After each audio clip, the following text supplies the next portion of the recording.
je voudrais vous dire merci. Merci parce que chaque fois que vous sollicitez un prêtre pour demander le sacrement du pardon, vous lui faites le plus beau cadeau qui soit. Quand j'étais au séminaire, un jour un de nos professeurs nous a dit « Quand on est jeune prêtre, ce qui est important pour nous, c'est d'être pasteur. » Puis c'est vrai qu'on est jeune prêtre, on a la trentaine d'années, on a l'âge d'être un peu un lieutenant sur la ligne de front. Puis on s'est dit « Vous verrez, vous découvrirez petit à petit, avec profondeur, que ce qui est le plus important, c'est d'être un consolateur. » J'avais entendu cette phrase au séminaire, je m'en souviens encore, mais je ne savais pas pourquoi elle était vraie, mais je pressentais qu'elle était vraie. Et c'est dans le sacrement du pardon qu'on fait, nous prête une expérience extraordinaire. Et à ce moment, on met nos mains au-dessus de vos têtes. Et comme l'a dit un jour Benoît XVI, à ce moment-là, les deux mains que nous mettons au-dessus de vos têtes, c'est un toit. C'est un toit pour vous mettre à l'abri. Et vous voyez, à ce moment-là, c'est tout notre cœur de père qui se réveille.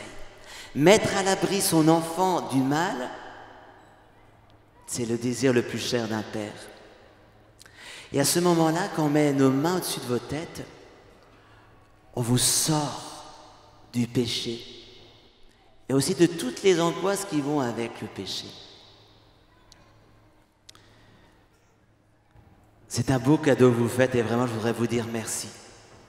Je voudrais aussi vous demander pardon si un jour un prêtre a été maladroit avec vous. Vous savez, il n'y a que Jésus pour avoir l'idée de choisir des hommes imparfaits pour le rendre présent au milieu de vous.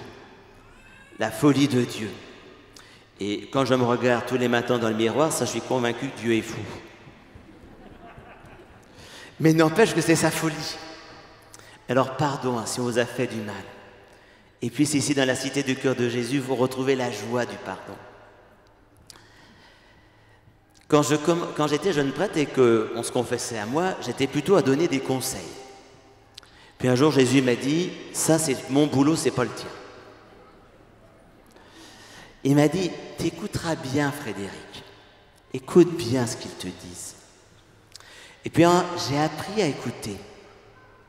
Et puis au bout d'un certain temps, j'ai fini par poser une question dans la confession, d'abord aux enfants, puis après aux adultes, c'est « Qu'est-ce que Jésus pense de vous ?» Puis là arrive une multitude de réponses. Il y a ceux qui disent « Il ne doit pas être content de moi ». Il y a ceux qui disent « Il doit quand même voir, je fais des efforts ». Et vous en faites. Il y a ceux qui disent « Je ne sais pas ». Puis il y a ceux qui disent « Je sais bien qu'il m'aime ». Oh, petite anecdote, vous savez que quand une jeune fille dit d'un garçon « il est gentil », c'est foutu pour lui. Quand nous disons que Dieu nous aime, c'est presque pareil. Parce que nous avons emmagasiné en nous une trouille. Quand nous avons grandi, nous avons vu que chaque fois que nous faisions quelque chose de négatif, il y avait des adultes qui n'étaient pas contents. Et est né en nous le sentiment que quand on fait quelque chose de mal, l'autre est mécontent et donc il m'aime moins. Et tous nous portons spontanément cette peur en nous. Dieu ne peut pas m'aimer puisque j'ai fait quelque chose de mal. Il ne peut que moins m'aimer. Bien, frères et sœurs, c'est tout l'inverse. Moi, ce que le Seigneur m'a appris à vous dire dans la confession, c'est que quoi que vous fassiez, quels que soient vos péchés, vous demeurez pour Dieu son chef-d'œuvre et sa merveille. C'est ça la grâce du sacrement de pardon. Enfin, ce que le Seigneur m'a fait découvrir, c'est qu'il veut redonner à chacun sa beauté, votre beauté. C'est pour ça que le pape François a dit que le confessionnel, la confession, c'était pas une salle de torture, mais un salon de beauté. Voilà, on n'est pas là pour vous estorquer des aveux, tu vas causer. Mais est-ce que tu te rends compte que dans les yeux de Dieu, tu es toujours beau? Et que c'est cette beauté qu'il veut restaurer en toi? Est-ce que vous avez envie de redevenir beau? Alors allez au salon de beauté. En plus, c'est gratuit. Alors comment ça se passe? Tout d'abord, vous dites « Père, bénissez-moi parce que j'ai péché ». Bénir, c'est dire du bien. « Père, dites du bien de moi de la part de Dieu parce que j'ai péché ». C'est extraordinaire. Alors vous commencez par dire ça. Vous dites votre prénom parce que Dieu il vous connaît personnellement.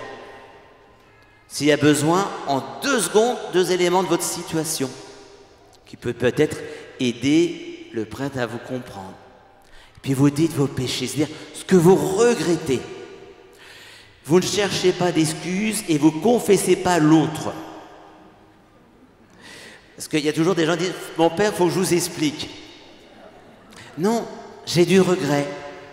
On l'a bien dit tout à l'heure, hein, c'est objectif. Puis le prêtre, il va vous écouter. Il va vous dire quelque chose de la part de Jésus. Puis il va vous inviter à dire votre regret. C'est ce qu'on appelle l'acte de contrition. Et vous dites, pas de peau, je ne m'en rappelle plus. C'est pas grave, vous connaissez tous notre Père. Vous direz au prêtre, le Père Frédéric m'a dit que j'avais le droit de dire notre Père après l'acte de contrition. Vous êtes tranquille, c'est moi qui me fais engueuler, il n'y a pas de problème. Je ne me ferai pas discuter. Et puis après, les deux mains du prêtre formeront un toit sur votre tête. Le prêtre vous donnera le pardon de Dieu. Vous tracerez sur vous un magnifique signe de croix. Puis le prêtre vous donnera un petit exercice spirituel qu'on appelle une pénitence. Mais le mot pénitence est devenu austère à notre oreille, c'est-à-dire quelque chose qui nous aide à grandir sur le chemin du bien.